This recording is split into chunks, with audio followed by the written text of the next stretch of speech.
Hello, welcome to the Alamo. My name is Ed, one of the tour guides here. Just a little bit about myself. My background is archaeology, and like most of the defenders, I'm not a native Texan. I'm actually from Brooklyn, New York. Today we're going to talk about the Battle of the Alamo. It's February the 23rd, 1836, and just a couple of months before, in December, the Texans had taken the bear, or the Alamo, and Santa Anna has just arrived. He's brought 6,000 soldiers to Texas, with 2,000 here in San Antonio. And although the defenders had 600 to 800 for bear, the defenders will only have 150 men defending the Alamo. And although we call it the Battle of the Alamo, it's really not about the Alamo. It's always been about the town of San Antonio. San Antonio was the key to Texas, and the Alamo was just the perfect place to defend the town. So when the defenders made the decision to stay, they realized we have the high grounds, we have the walls, we have the cannons. If we can get enough reinforcements, we can hold it. So they're always counting on reinforcements. So the first couple of days we're sending out couriers, people like Juan Seguin, Bonham, Smith, and word gets out. And this is when Colonel Travis writes one of his most inspiring letters. To Texans and all Americans in the world, I call on you in the name of liberty, of patriotism, everything dear to American character. Come to our aid. If this call is neglected, I'm determined to sustain myself for as long as possible. Die like a soldier who never forgets what honor is due to himself and to his country. Victory or death. And March 1st, reinforcements do arrive. You can imagine the celebration. Men said, we're going to make this. Reinforcements have arrived. But they didn't celebrate very long because then they realized there's only 32 men. 32 men from the town of Gonzales. And the next day, March 2nd, something very important happens, not at the Alamo, but east of here, a place called Washington on the Brazos. Texans are militias and volunteers. They're doing different things.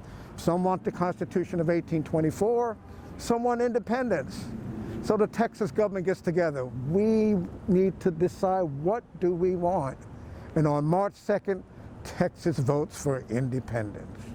It's March the 6th, and unlike most movies, the battle won't be in the daytime. It'll be 4 or 5 in the morning. It's still dark out, and the attack comes from right here, the north wall.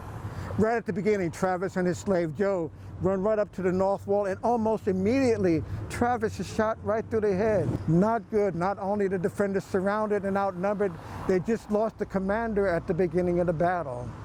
The Mexican army attacks, but they repelled twice.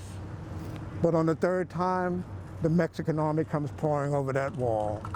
Now the Mexican army's in the compound. So this is March the 6th. This is the Alamo compound on March the 6th. The Mexican soldiers have just breached the north wall.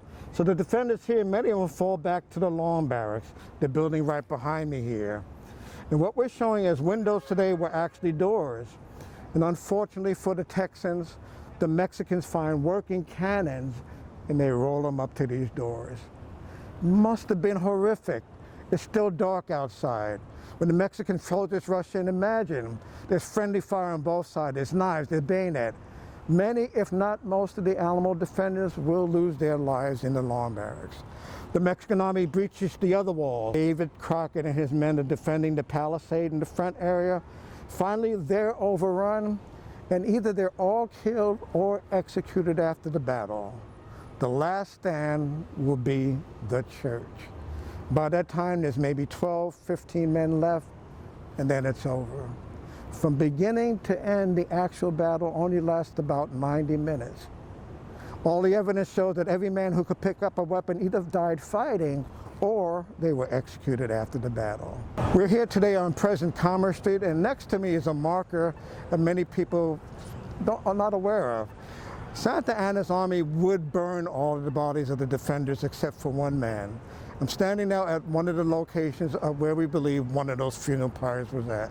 Again, when people ask where are the bodies of the Alamo defenders, they didn't get a burial.